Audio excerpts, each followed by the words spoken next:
Assalamualaikum warahmatullahi wabarakatuh. Apa kabar teman-teman?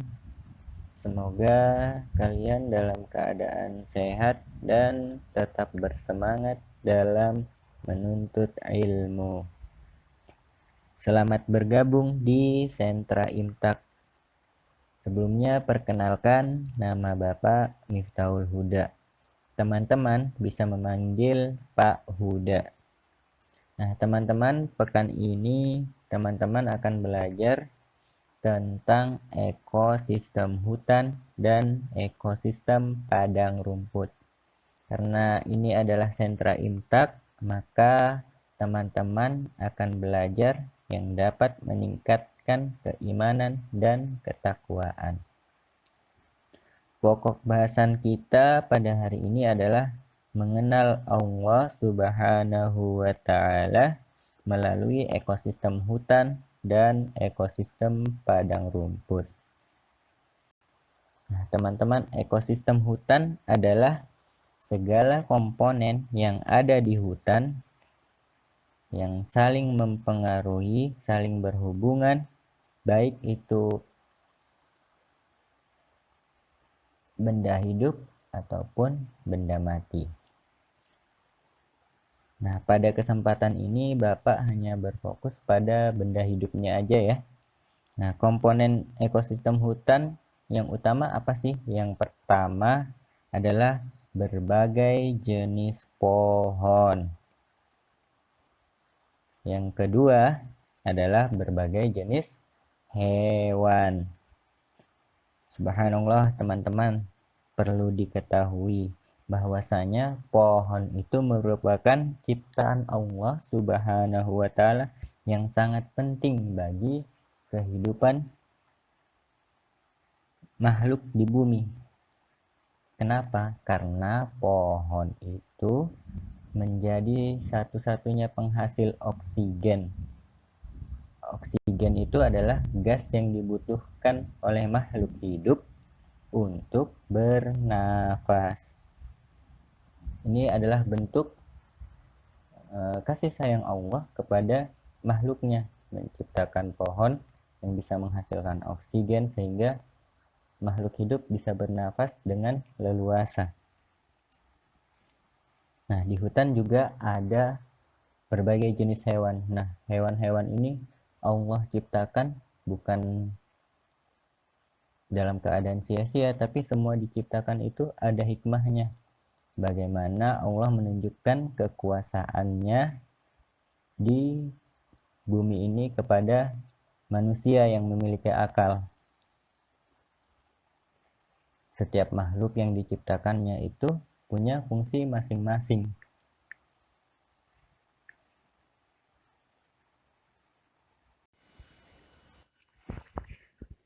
Ekosistem padang rumput adalah segala komponen yang ada di padang rumput yang saling berhubungan dan saling mempengaruhi. Nah, komponennya apa aja sih teman-teman? Komponen utama yang ada di padang rumput itu adalah padang rumput itu sendiri dan juga hewan-hewan pemakan rumput. Nah, untuk lebih jelasnya, nanti kalian bisa bertanya di sentra sains. Baik teman-teman, selanjutnya kita akan membahas manfaat yang didapatkan oleh manusia dengan adanya hutan dan juga padang rumput. Yang pertama, manfaat dari adanya hutan dan padang rumput bagi manusia selain yang sudah Bapak sebutkan tadi adalah kayunya. Kayu dari hutan tuh dimanfaatkan oleh manusia untuk membangun tempat tinggal atau dimanfaatkan untuk kebutuhan papan. Nah, yang lainnya adalah getah dari pohon juga bisa dimanfaatkan oleh manusia. Getah apa aja? Getah pinus dan juga getah pohon karet. Selanjutnya ada hasil dari hewan yang ada di dalam hutan. Salah satu hasilnya adalah madu. Dari hewan apa? Lebah. Yang selanjutnya adalah minyak atsiri. Itu hasil dari olahan tumbuhan yang ada di hutan. Dan juga ada namanya gaharu. Itu olahan dari pohon gaharu. Buat apa? Buat pengharum biasanya. Nah, yang lainnya ada berupa rotan. Itu mungkin sebagian dari hasil yang dimanfaatkan oleh manusia dari hutan. Baik teman-teman, ada satu makhluk Allah yang hidup di hutan yang sangat istimewa. Kenapa istimewa? Karena namanya diabadikan oleh Allah Subhanahu wa taala menjadi nama sebuah surah. Makhluk itu adalah lebah. Ya. Jadi lebah ini diabadikan oleh Allah Subhanahu wa taala di dalam Al-Qur'anul Karim. Apa nama surah itu? Nama surah itu adalah An-Nahl. Nah, bagaimana keistimewaannya? Kita bisa mendapatinya. Apa yang istimewa dari lebah itu dalam surah An-Nahl ayat 68 sampai dengan 69. Pada ayat tersebut disebutkan bahwasanya lebah itu menghasilkan madu, di mana madu ini berfungsi untuk minuman dan juga sebagai obat bagi manusia. Berdasarkan kandungan yang ada pada madu dapat digunakan sebagai yang pertama mencegah diabetes, terus mencegah kanker dan menyehatkan jantung, selanjutnya menambah kekebalan tubuh, terus menyembuhkan luka, dan juga menurunkan kolesterol dan berat badan. Itulah beberapa manfaat madu berdasarkan kandungan yang ada dalam cairan madu. Nah, teman-teman, dari apa yang sudah kita bahas itu terbentuk bahwasannya semua yang ada di bumi ini merupakan kekuasaan Allah Subhanahu wa taala yang menciptakan dan menjaga sebagaimana termaktub di dalam Al-Qur'an surah Toha, yang artinya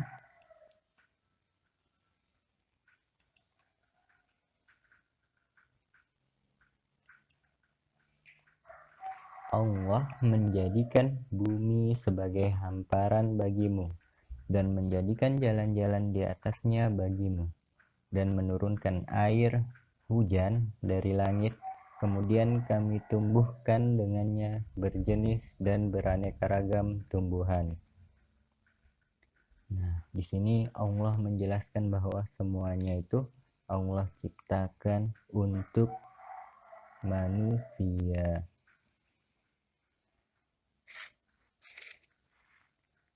Baik, teman-teman, setelah segala kebutuhan yang kita butuhkan terpenuhi, tentunya kita memiliki kewajiban kepada yang memberikan kebutuhan-kebutuhan yang kita butuhkan, yakni kewajiban kita kepada Al-Khaliq, kepada pencipta.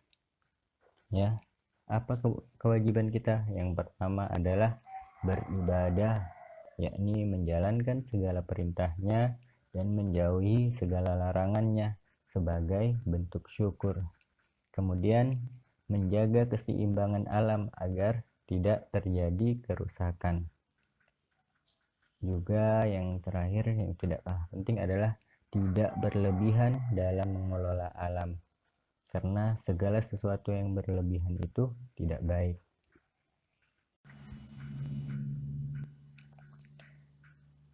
Dari yang sudah sama-sama kita pelajarin, kita bisa mengenal Allah Subhanahu wa Ta'ala, bahwasanya Allah itu pengasih, Allah itu penyayang, dan Allah itu Maha Menciptakan.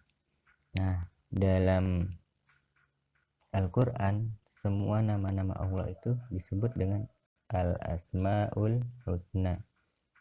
Fungsinya buat apa? Buat kita memanggil Allah ketika kita berdoa, kita membutuhkan sesuatu.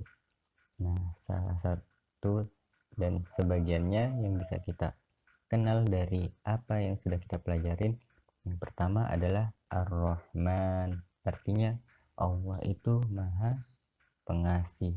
Kemudian Al-Khaliq, artinya Allah itu Maha Pencipta. Selanjutnya adalah Ar-Rahim, artinya Allah itu Maha Penyayang. Kepada siapa? Kepada setiap yang telah Dia ciptakan.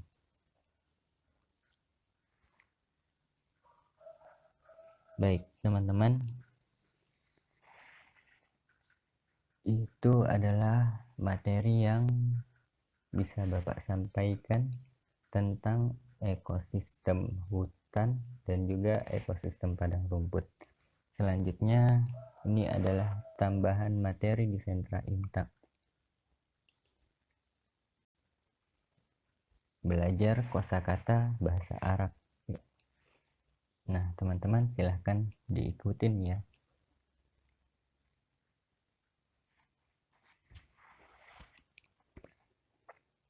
Nahlatun, artinya lebah. Lebah bahasa Arabnya nahlatun. Nahlatun, lebah. Kedua, to'irun, burung. Burung, to'irun. To'irun, burung. Yang ketiga, al-filu, artinya gajah. Al-filu, gajah. Gajah, al-fil. Yang keempat, ghabatun, artinya hutan. Ghabatun, hutan. Ghabatun, hutan.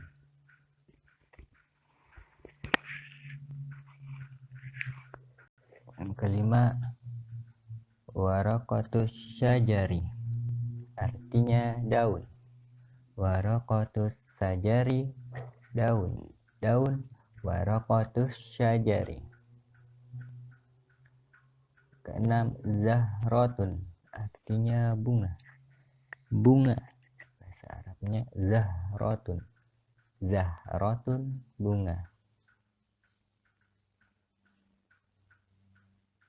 Selanjutnya, syajaratun, artinya pohon. Syajaratun, pohon. Syajaratun, pohon. Namlatun, semut. Semut, namlatun. Namlatun, semut. Hisanun, kuda. Kuda, hisanun. Hisanun, kuda. Asadun, singa. Singa, asadun. Asadun, singa. Baqaratun, sapi. Sapi, baqaratun. Baqaratun, sapi.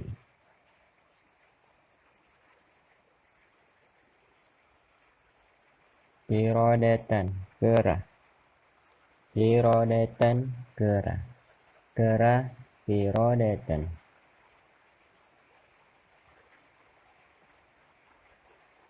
Kalbun, anjing. Kalbun, anjing. Kalbun, anjing. Himarun, keledai. Himarun, keledai. Himarun, keledai. Khinzirun, babi. Khinzirun, babi. Khinzirun, babi. Demikian pembelajaran kita pada hari ini. Marilah kita tutup pertemuan ini dengan hamdalah alhamdulillahirabbil alamin.